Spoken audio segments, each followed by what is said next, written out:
Hello student, welcome back to my YouTube channel knowledge arena. यहाँ पर आपको study से रिलेटेड वीडियोस मिलते रहती हैं, तो चैनल को सब्सक्राइब कीजिए, वीडियो को लाइक कर सकते हैं और वीडियो को ज़्यादा से ज़्यादा शेयर कीजिए। तो हम बता रहे थे त्रिकोणमितीय फलन, क्लास 12 चैप्टर नंबर 3 क्लास 11 का चैप्टर नंबर 3 है और हम इसे पूरा बेसिक से स्टार्ट कर रहे हैं। जैसे आपने क्लास 10th 9th में पढ़ा था वहीं से हम लेवल आपका स्टार्ट करेंगे, क्योंकि बहुत ही बड़ा टॉपिक है, मैंने आपको बहुत बार बता चुका है। ठीक है, इससे बहुत सारे प्रश्न आते हैं क्लास 11th में। यदि आप 11th में से सीख गए तो 12th में आपको बहुत ही आसानी होगी। तो हम पहले बेसिक बता रहे थे, सर्व समीकरणों का प्रयोग करके प्रश्नों को हल करना। इससे पहले मैंने अंशों को रेडियन में कैसे चेंज करते हैं, रेडियनों को अंश में कैसे चेंज करते हैं, उसमें वीडियो बना चुका है। तो लिंक डिस्क्रिप्शन पर है, आप वहां जाकर सारे वीडियोस को देख सकते हैं। तो हम बता रहे थे सर्व समीकरणों का प्रयोग करके हम त्रिकोणमितीय को कैसे हल कर सकते हैं। तो पिछले पार्ट में मैंने 4 प्रश्न बताए थे और पूरा का पूरा बेसिक बताया था, सर्व समीकरण क्या होती है, सारा डिटेल है ना। तो आज हम 4 से 5 प्रश्न आज भी करेंगे और फिर ये जो सर्व समीकरण का प्रयोग करके प्रश्न को जो हल करना है उस टॉपिक को ख़त्म करेंगे। उसके बाद नए टॉपिक के ऊपर चर्चा करेंगे। तो चलिए पहला प्रश्न लेते हैं। पहला प्रश्न लिखा गया है, सेक थीटा धन टेन थीटा बटे सेक थीटा ऋण टेन थीटा को हल करना है हमें। देखिए ये एक सर्व समीकरण है, इसे हमको हल करना है। ठीक है, चलिए सेक थीटा धन टेन थीटा बटे सेक थीटा ऋण टेन थीटा, इसका परिमेयकरण करते हैं। परिमेयकरण करना तो आता ही होगा ना, जो नीचे रहता है उसका जस्ट ऑपोजिट वाला को हम ऊपर नीचे गुणा कर देते हैं। क्या होता है, सेक थीटा धन टेन थीटा बटे सेक थीटा धन टेन थीटा। ठीक है, जो नीचे रहता है उसका जस्ट ऑपोजिट का गुणा कर देते हैं, इसे कहते हैं हम परिमेयकरण। ठीक है, तो हमने क्या किया, यहाँ पर परिमेयकरण किया। अब देखिए ये दोनों का गुणा करा देते हैं, तो ये देखिए दोनों सेम टू सेम है, तो हम क्या लिख सकते हैं इसे, सेक थीटा धन टेन थीटा का वर्ग, और इसे क्या लिख सकते हैं, देखिए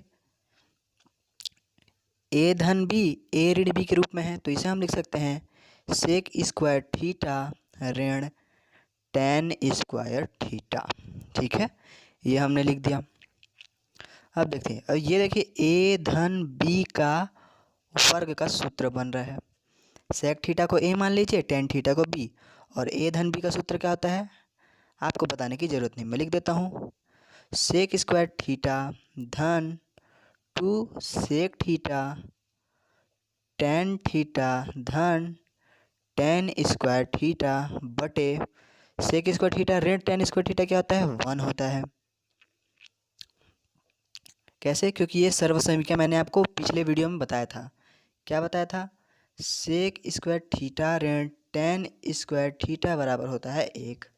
और एक चीज़ बताया था, ए धन बी बराबर क्या होता है, ए धन बी का वर्ग बराबर होता था ए का वर्ग धन 2ab धन बी का वर्ग। ए का वर्ग किया मतलब सेक का वर्ग किया, 2ab का गुणा किया, धन बी का वर्ग किया, और सेक स्क्वायर थीटा ऋण टेन स्क्वायर थीटा बराबर होता है 1। तो देखिए हम ज़्यादा कुछ नहीं कर रहे हैं, हमने क्या किया, पहले इन दोनों का गुणा किया, और ये ए धन बी का सूत्र था और ये हमने सर्व समीकरण पढ़ा था, इसका मान होता है 1, हमने बस उसे लिख दिया। ठीक है, अब देखिए अब क्या कर सकते हैं हम, अब हम कर सकते हैं सेक स्क्वायर थीटा को क्या लिख सकते हैं हम, यदि यहाँ से हम ये जो सर्व समीकरण है, देखिए सेक स्क्वायर थीटा ऋण टेन स्क्वायर थीटा बराबर 1 है। यदि हमें सेक का मान निकालना है तो क्या हो जाएगा, सेक स्क्वायर थीटा बराबर 1 प्लस टेन स्क्वायर थीटा हो जाएगा। टेन को पक्षांतर कर देंगे तो क्या मिला हमारे पास, हम इस सेक के बदले ये लिख सकते हैं। चलिए लिख देते हैं 1 प्लस टेन स्क्वायर थीटा धन 2 सेक थीटा टेन थीटा धन टेन स्क्वायर थीटा। ठीक है, हमने सेक स्क्वायर थीटा के बदले क्या लिख दिया, 1 प्लस टेन स्क्वायर थीटा, और बाकी तो सेम टू सेम था, है ना। अब देखिए क्या करते हैं, ये टेन स्क्वायर थीटा ये टेन स्क्वायर आपस में जुड़ जाएंगे, तो क्या हो जाएगा 1 प्लस 2 tan स्क्वायर थीटा, एक धन एक दो, दो और tan square theta, tan square theta लिख दिया, धन 2 sec थीटा tan थीटा। तो ये हो जाएगा हम लोग का आंसर। ठीक है, कुछ नहीं किया हमने, जैसा था हमने हल करते गए। पहले क्या कैसे देख लीजिए हैं। तो पहले हमने परिमेयकरण किया और हल किया, गुणा किया, और नीचे ए धन बी ए ऋण बी का सूत्र था तो हमने ऐसे लिख दिया। और हम सर्वसमीका से जानते थे कि इसका मतलब एक होता है, और यहाँ ए धन बी का पूर्ण वर्ग का हमने सूत्र लगा दिया। और उसके बाद हमने सेक को हमने tan में चेंज कर दिया। ठीक है, tan में चेंज करने पर हमारे पास क्या मिल गया, 1 प्लस 2 tan स्क्वायर थीटा धन 2 sec थीटा tan थीटा। ये हम लोग का हो जाएगा आंसर। ठीक है, तो ये हो गया पहला प्रश्न। तो चलिए अब पढ़ते हैं प्रश्न क्रमांक 2। तो यहाँ पर प्रश्न क्रमांक 2 लिया गया है। देखिए दूसरा प्रश्न में हमें सिद्ध करना है। यहाँ लिखा है वर्गमूल 1 धन cos थीटा बटे 1 ऋण cos थीटा बराबर हमको सिद्ध करना है कोसेक थीटा धन cot थीटा। तो ये शायद आपने क्लास 10th में पढ़ा भी होगा, अगर नहीं पढ़ा है तो यहाँ मैं आपको बता दूंगा। चलिए हल करते हैं। हल हमें कैसे करना है, लेफ्ट हैंड साइड को हल करते जाना है और सर्वसमीकाएं का प्रयोग करना है, और हमारे राइट हैंड साइड में जो दिया गया है उसे लाना होता है। चलिए लाते हैं। लेफ्ट हैंड साइड क्या है, लेफ्ट हैंड साइड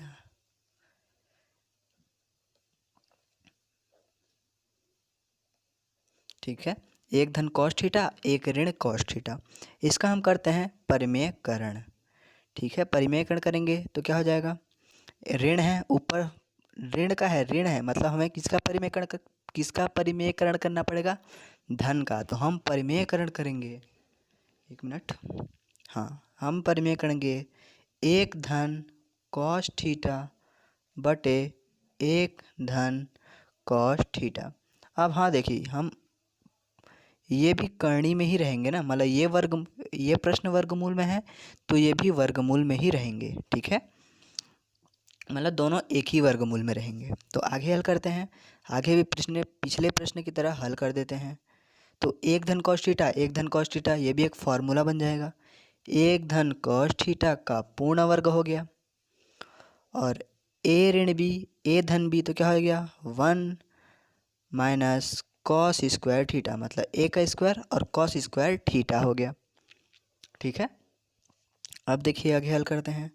अब ये ए धन बी का फॉर्मूला बन गया, तो लिख देंगे ए का वर्ग धन 2ab धन बी का वर्ग हो गया। ठीक है, बटे, तो इसको हम क्या लिख सकते हैं 1 माइनस cos स्क्वायर थीटा, क्योंकि एक का वर्ग एक ही होता है ना। चलिए अब देखते हैं, अब इसको भी 1 लिख लेंगे, इसे 2 cos थीटा लिख लेते हैं और इसे cos स्क्वायर थीटा लिख दिया, और यहाँ बचा बटे में 1 माइनस cos स्क्वायर थीटा। ठीक है, इतना बच गया। यहाँ एक चीज़ और करते हैं हम कि ये जो है इसे जैसे था वैसे का वैसे ही लिख दो। तो यहाँ पर मैं जो कर रहा था वो गलत हो सकता है ना। तो आप इसे खोलना नहीं, ये जैसा है ना वैसा ही का वैसा रहने दीजिए। तो ये जो 2 लाइन है इसे हम काट देते हैं। इसके बाद देखिए बस हमें सिर्फ ऐसा करना है, 1 धन cos थीटा का पूर्ण वर्ग बटे 1 माइनस cos स्क्वायर थीटा। ठीक है, हमें ये 2 लाइन करने की ज़रूरत नहीं है। अब देखिए ये वर्गमूल है और ये वर्ग है, तो ये आपस में कट गए। तो क्या मिला हमारे पास, ऊपर में मिला 1 धन cos थीटा बटे, ये तो वर्गमूल में ही रहेंगे ना, ये क्या रहेगा वर्गमूल में ही रहेगा, क्योंकि 1 माइनस cos स्क्वायर थीटा है ना, क्योंकि इसका कोई पूर्ण वर्ग नहीं है ना, इसलिए यह वर्गमूल में ही रहेगा। तो चलिए इसे अगले पेज में देखते हैं क्या होता है। ये लीजिए, चलिए इसे लिख दिया, तो आगे हल करते हैं। ये तो ऊपर वाला जैसे का तैसे ही रहेगा cos थीटा बटे ये हो जाएगा वर्गमूल के अंदर sin स्क्वायर थीटा। अब ये कैसे हुआ, तो चलिए बताते हैं। साइन स्क्वायर थीटा धन कॉस स्क्वायर थीटा बराबर होता है 1। ठीक है, तो यहाँ पर लिखा है 1 माइनस कॉस स्क्वायर थीटा। तो चलिए कॉस को पक्षांतर कर देते हैं। तो साइन स्क्वायर थीटा बराबर 1 माइनस कॉस स्क्वायर थीटा हुआ, है ना। तो हम क्या कर सकते हैं, 1 माइनस कॉस स्क्वायर थीटा के बदले साइन स्क्वायर थीटा यहाँ रख देंगे, और हमने रख दिया।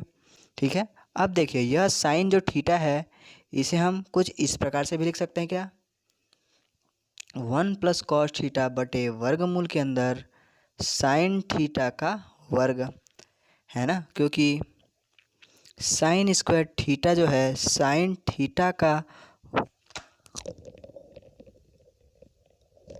वर्ग के बराबर होता है, तो ये दोनों आपस में बराबर हैं। तो अब देखिए ये वर्ग है और ये वर्गमूल है, तो आपस में कट गए। तो हमारे पास बचा 1 प्लस कॉस थीटा बटे साइन थीटा, है ना। आप थोड़ा दोनों को अलग अलग करके लिख लेते हैं। तो 1 बटे साइन थीटा धन कॉस थीटा बटे साइन थीटा। और 1 बटे साइन थीटा क्या होता है, मतलब साइन थीटा का उल्टा क्या होता है, कोसेक थीटा होता है। धन कॉस थीटा बटे साइन थीटा क्या होगा, कॉट थीटा होगा, क्योंकि साइन थीटा बटे कॉस थीटा क्या होता है, टेन थीटा, और टेन का उल्टा कॉट होता है। तो यहाँ पर हो गया कॉट थीटा। तो यही जो हमें लाना था राइट हैंड साइड। बहुत ही सिंपल प्रश्न था, केवल हमने परिमेयकरण किया और थोड़ा सा हमने एक सर्वसमीका का, ये जो सर्वसमीका था हमने बस इसका प्रयोग किया और आपके सामने आंसर लिया है। यदि आपको यह प्रश्न समझ नहीं आता तो एक प्रश्न और हम बताएंगे, फिर ये वाला जो ये सिद्ध कीजिए था, इस प्रश्न को ख़त्म करेंगे। एक प्रश्न और इसी टॉपिक से। तो चलिए एक प्रश्न और बताते हैं इसी टाइप के प्रश्न से। पिछला प्रश्न में क्या था, एक धन कॉस थीटा और एक ऋण कॉस थीटा। यहाँ पर हमने खाली कॉस की जगह साइन लिया है। प्रश्न सेम टू सेम है, तो इसमें समझने का प्रयास कीजिएगा। बहुत ही सिंपल प्रश्न है। क्या करेंगे, सबसे पहले जो लेफ़्ट हैंड साइड है उसे हमें हल करना है और राइट हैंड साइड लाना है। तो चलिए लेफ़्ट हैंड साइड को लिख लेते हैं। तो 1 प्लस साइन थीटा बटे 1 माइनस साइन थीटा, है ना। उसके बाद क्या करना है, इसका परिमेयकरण कर देना है। परिमेयकरण क्या होता है, जो नीचे वाला जो हर में रहता है ना उसका उल्टा करके हमें गुणा करना रहता है। तो माइनस है, तो यहाँ पर एक धन साइन थीटा बटे एक धन साइन थीटा का हमने गुणा किया। ये भी क्या रहेगा, वर्गमूल के अंदर रहेंगे। ठीक है, अब देखिए क्या करना है, ये भी एक धन साइन थीटा है और ये भी एक धन साइन थीटा है। तो क्या हो गया, क्योंकि आपस में गुणा बराबर वाले जो होते हैं वो आपस में जुड़ जाते हैं।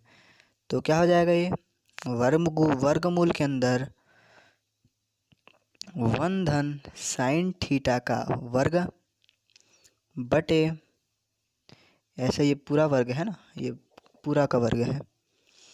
ठीक है, और नीचे क्या हो गया, एक धन बी ए ऋण बी वाला फार्मूला यूज़ होगा। तो क्या हो जाएगा, 1 माइनस साइन स्क्वायर थीटा हो गया। ठीक है, एक का वर्ग एक ही होता है इसलिए हमने एक ही लिखा। ठीक है, अब देखिए यहाँ पर ए धन बी का फार्मूला लगा देंगे। ए धन बी का जो वर्ग होता है ना, ए का वर्ग धन 2ab धन बी वर्ग, तो वो फार्मूला लगा देंगे हम। नहीं, यहाँ पर ये फार्मूला लगाना ही नहीं है, क्योंकि देखिए हमें वर्गमूल को हटाना पड़ेगा। और देखिए ये वर्ग है, आपने देखा होगा ना वर्गमूल के अंदर 2 गुणित 2 रहेगा तो उसे बाहर निकाल के 2 लिख देते हैं। तो उसी प्रकार से 2 2 ठो है तो ये वर्गमूल हट जाएगा। तो क्या होगा, 1 प्लस साइन थीटा बटे वर्गमूल के अंदर एक ऋण साइन स्क्वायर थीटा। ठीक है, ये हो गया। अब क्या बचा हमारे पास, अब देखिए यहाँ पर एक काम आएगा सर्वसमीका साइन स्क्वायर थीटा धन कॉस स्क्वायर थीटा बराबर 1 होता है। तो यहाँ पर 1 माइनस साइन स्क्वायर थीटा के बदले हम क्या लिखें, तो यहाँ लिखेंगे हम 1 माइनस साइन स्क्वायर थीटा। ठीक है, साइन स्क्वायर थीटा को इस तरफ पक्षांतर किया तो देखिए 1 माइनस साइन स्क्वायर थीटा बराबर क्या आया, कॉस स्क्वायर थीटा। तो हमने इसके बदले ये लिख देना है। चलिए लिख देते हैं। तो 1 प्लस साइन थीटा बटे कॉस स्क्वायर थीटा, वो भी वर्गमूल के अंदर। अब देखिए, आप जानते होंगे ये वर्ग है और ये वर्गमूल है, इसलिए वो कट जाएंगे, मतलब वर्गमूल का चिन्ह हट जाता है। तो 1 प्लस साइन थीटा बटे कॉस थीटा, है ना। अब देखिए, अब दोनों को अलग अलग करके लिख लेते हैं। 1/cos थीटा धन साइन थीटा बटे कॉस थीटा। अब 1/cos थीटा क्या होता है, सेक थीटा होता है, धन साइन थीटा बटा कॉस थीटा क्या होता है, टैन थीटा होता है। तो ये हो गया हमारा राइट हैंड साइड, है ना। देखिए, हमने कुछ नहीं किया, पिछले प्रश्न की तरह ही हमने क्या, सबसे पहले परिमेयकरण किया, फिर ये वर्ग था इसलिए वर्गमूल को हटाया, फिर यहाँ हमने साइन स्क्वायर थीटा धन कॉस स्क्वायर थीटा बराबर 1 वाले सर्वसमीकरण का हल करके वर्गमूल को हटाया और दोनों को अलग अलग करके लिखा, तो बस हमारे पास आंसर आ गया, है ना। तो बहुत ही इजी प्रश्न था, इस टाइप का प्रश्न है तो आप आसानी से हल कर सकते हैं। ठीक है, तो चलिए बढ़ते हैं प्रश्न क्रमांक चौथा। तो चलिए अब हम आपको बताते हैं प्रश्न क्रमांक चौथा। यदि कॉस थीटा धन साइन थीटा बराबर वर्गमूल 2 कॉस थीटा हो तो सिद्ध कीजिए कि कॉस थीटा ऋण साइन थीटा बराबर वर्गमूल 2 साइन थीटा। ठीक है, यह है प्रश्न क्रमांक 4। इसे हमको हल करना है, मतलब इसे हल करना है और ये हमें लाना है। तो चलिए हल करते हैं। हल तो लिख लेते हैं पहले, सबसे पहले कॉस थीटा धन साइन थीटा बराबर वर्गमूल 2 कॉस थीटा। ठीक है, अब हमें हल करना है। चलिए कॉस थीटा को हम पक्षांतर कर देते हैं, तो क्या हो जाएगा, साइन थीटा बराबर वर्गमूल 2 कॉस थीटा ऋण कॉस थीटा। ठीक है, फिर से देखते हैं, हल करते हैं। साइन थीटा बराबर, देखिए दोनों में से कॉस थीटा वर्ग कॉस थीटा दोनों में है, तो कॉस थीटा को हम उभयनिष्ठ ले लेते हैं। तो हमने कॉस थीटा को उभयनिष्ठ ले लिया, तो क्या बचा हमारे पास, यहाँ से बचा वर्गमूल 2 और यहाँ से बचा 1। ठीक है, ये हो गया। अब हम दोनों पक्षों में क्या करते हैं, हम करते हैं यहाँ पर लिख लेते हैं, पहले लिख लेते हैं। इतना तो समझ आ गया, है ना। हमने कॉस थीटा को पहले पक्षांतर किया और दोनों में से कॉस थीटा को उभयनिष्ठ निकाला, तो हमारे पास ये बचा। अब हम करते हैं दोनों पक्षों में वर्गमूल 2 धन 1 का गुणा करने पर। अब हम दोनों पक्षों में वर्गमूल धन 1 का गुणा कर देते हैं। ठीक है, चलिए, क्योंकि हमें सिद्ध करने के लिए ये ऋण 1 है तो हमें धन वाला की ज़रूरत पड़ेगी, तो हम यहाँ पर कर देते हैं। तो वर्गमूल 2 धन 1 साइन थीटा कॉस थीटा वर्गमूल 2 ऋण 1 वर्गमूल 2 धन 1। ठीक है, हमने दोनों पक्षों में गुणा कर दिया। अब देखते हैं, तो साइन थीटा का गुणा कर देते हैं। ठीक है, साइन थीटा का कर्ण 2 से गुणा करेंगे तो कर्णी 2 या वर्गमूल 2 साइन थीटा धन साइन थीटा। ठीक है, अब दूसरी तरफ देखते हैं। अब देखिए ए धन बी ए ऋण बी का सूत्र बन गया, तो क्या लिख देंगे हम इसे, 1 का वर्ग, मतलब कर्णी 2 का वर्गमूल 2 का वर्ग करेंगे तो 2 हो जाएगा, और 1 का वर्ग तो 1 ही होता है। अब ये देखिए कर्णी 2 गुणित कर्णी 2 बराबर 2 होता है ना, इसलिए हम यहाँ 2 लिख दिया, 2 ऋण 1 हो गया। ठीक है, अब 2 में 1 गया 1, है ना, 2 में 1 गया 1, तो 2, तो वर्गमूल 2 साइन थीटा धन साइन थीटा बराबर कॉस थीटा बचा। तो 2 में 1 गया 1, इसलिए 1 को तो हम लिखते ही नहीं हैं। ठीक है, तो ये हो गया। अब देखते हैं,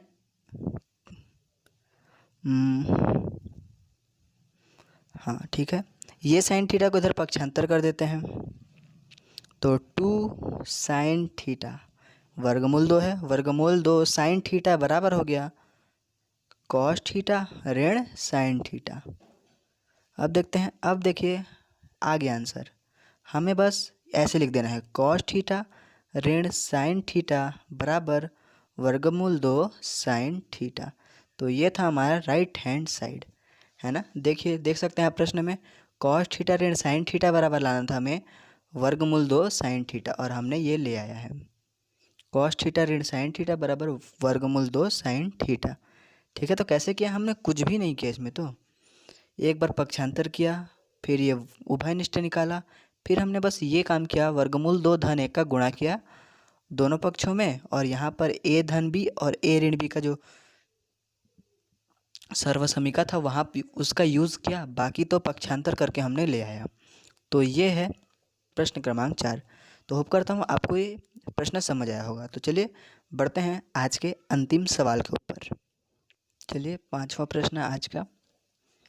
इसके बाद एक और छोटा सा प्रश्न हम आपको बता देंगे, क्योंकि पिछले वीडियो मैंने 4 प्रश्न बताए थे, तो इस प्रश्न में 6 प्रश्न कम से कम बताएंगे। बहुत ही छोटे छोटे प्रश्न रहेंगे दोनों, ये भी छोटा है और अगला प्रश्न भी छोटा है। चलिए इसे हल करते हैं। ये है लेफ्ट हैंड साइड, ये है राइट हैंड साइड। तो लेफ्ट हैंड साइड को हमें हल करके ये राइट हैंड साइड लाना रहता है। तो चलिए हल करते हैं लेफ्ट हैंड साइड से। 1/sec a ऋण tan a, ठीक है। इसका हम तिर्यक गुणा कहता हूँ, परिमेयकरण कर लेते हैं।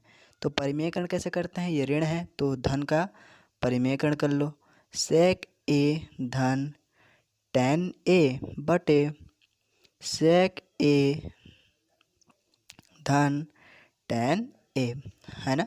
हमने परिमेयकरण कर लिया। अब 1 का गुणा इससे करेंगे तो यही आ जाएगा sec a धन tan a, और नीचे देखेंगे तो ये देखिए a ऋण भी a धन भी, तो ये किसका हो जाएगा? sec स्क्वायर a ऋण tan स्क्वायर a हो गया। और आप जानते होंगे इसका मतलब, इसका मान कितना होता है? 1 होता है। तो क्या हो जाएगा? sec a धन tan a बटे 1। अब किसी के भी बटा 1 होता है तो 1 को हम छोड़ देते हैं, तो क्या बचा हमारे पास? sec a धन tan a, जो कि है हमारा राइट हैंड साइड। तो अब यहाँ पर देख सकते हैं कि बहुत ही सिंपल सा प्रश्न था, कुछ नहीं किया, एक बार परिमेयकरण किया, और नीचे का तो एक सर्वसमीका होता है, इसका मतलब होता ही 1 है, तो 1 लिखा, और 1 को हम ऐसे भी लिख सकते हैं। तो ये हो गया प्रश्न क्रमांक 5। तो चलिए आज सर्वसमीका वाले टॉपिक का अंतिम प्रश्न लेते हैं। छोटा सा प्रश्न रहेगा ये भी, तो चलिए बताते हैं। सर्वसमीका वाले टॉपिक का अंतिम प्रश्न है, बहुत ही सिंपल प्रश्न के साथ हम इसे समाप्त करें, क्योंकि सर्वसमीका वाले टॉपिक से इसी प्रकार से प्रश्न पूछे जाते हैं। जो मैंने 10 प्रश्न बताए उसी प्रकार से ही प्रश्न रहेंगे आपके, है ना। तो चलिए बताते हैं। यदि साइन थीटा धन साइन स्क्वायर थीटा बराबर 1 है तो हमें सिद्ध करना है कि कॉस स्क्वायर थीटा धन कॉस का घात 4 थीटा बराबर 1 हमको सिद्ध करना है। मतलब इसे हल करना है और ये लाना है। चलिए हल कर लेते हैं। हल साइन थीटा धन साइन स्क्वायर थीटा बराबर 1, ठीक है। अब साइन स्क्वायर थीटा को हम पक्षांतर कर लेते हैं, तो क्या बचा? साइन थीटा बराबर 1 माइनस साइन स्क्वायर थीटा। अब 1 माइनस साइन स्क्वायर थीटा क्या होता है? कॉस स्क्वायर थीटा होता है। तो 1 माइनस साइन स्क्वायर थीटा बराबर हम लिख देंगे कॉस स्क्वायर थीटा, ठीक है। अब ये दोनों का वर्ग कर लेते हैं।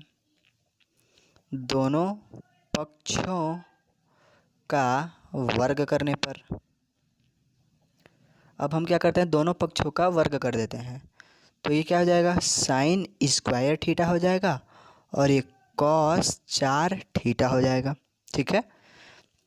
अब देखिए इसे हम क्या लिख सकते हैं? यहाँ देख सकते हैं आप, हाँ। तो यहाँ साइन स्क्वायर थीटा को हम क्या लिख सकते हैं? 1 माइनस कॉस स्क्वायर थीटा को लिख सकते हैं हम साइन स्क्वायर थीटा, और ये तो हो जाएगा कॉस का घात 4 थीटा। और हमें सिद्ध क्या करना था? हमें सिद्ध करना था कि ये सिद्ध करना था हमें कॉस स्क्वायर थीटा धन कॉस का घात 4 थीटा बराबर 1। तो हम 1 को इधर ले आते हैं, नहीं सॉरी, कॉस को इधर पक्षांतर कर देते हैं, तो क्या मिलेगा हमें पास? 1 बराबर कॉस का घात 4 थीटा धन कॉस स्क्वायर थीटा। तो बस इसे हम उल्टा करके लिख देंगे और हमारा सीधा हो गया। कॉस स्क्वायर थीटा धन कॉस का घात 4 थीटा बराबर 1। तो यही हमें सिद्ध करना था। ठीक है, बहुत ही सिंपल प्रश्न था। हमने क्या क्या किया इसमें, पहले साइन को पक्षांतर किया और 1 माइनस साइन स्क्वायर थीटा बराबर होता है कॉस स्क्वायर थीटा और ये साइन थीटा। फिर हमने दोनों पक्षों का क्या कर दिया, वर्ग कर दिया। वर्ग करने पर हमारे पास ये साइन स्क्वायर थीटा आया और ये कॉस चतुर्घात का थीटा आया। ठीक है, फिर साइन स्क्वायर थीटा को हम लिख सकते हैं 1 माइनस कॉस स्क्वायर थीटा। हमने यहाँ यह सर्वसमीकरण का प्रयोग किया, साइन स्क्वायर थीटा धन कॉस स्क्वायर थीटा बराबर 1। तो साइन स्क्वायर थीटा बराबर क्या हो जाता है 1 माइनस कॉस स्क्वायर थीटा और कॉस स्क्वायर थीटा बराबर होता है 1 माइनस साइन स्क्वायर थीटा। तो ये सर्वसमीकरण का हमने प्रयोग करके इसे हल कर दिया। देखिए ये 1 माइनस कॉस स्क्वायर थीटा होते ही ये कॉस को हमने पक्षांतर कर दिया और हमारे पास ये आंसर आ गया। तो कैसे लगा आपको वीडियो सर्वसमीकरण से रिलेटेड। तो यहीं पे सर्वसमीकरण वाले टॉपिक को समाप्त करते हैं और अगले वीडियो में हम आपको बताने वाले हैं जो ये त्रिकोणमितीय अनुपात हैं sine theta cos theta tan theta, इनके बीच क्या क्या संबंध हैं और इन्हीं संबंधों से रिलेटेड कुछ प्रश्न बताएंगे। ठीक है, तो मिलते हैं आपसे नेक्स्ट वीडियो में। यदि यह वीडियो आपको पसंद आता है तो वीडियो को लाइक कीजिए और चैनल पर नए हैं तो चैनल को ज़रूर से ज़रूर सब्सक्राइब कीजिए। तो मिलते हैं आपसे नेक्स्ट वीडियो में, तब तक के लिए बाय बाय।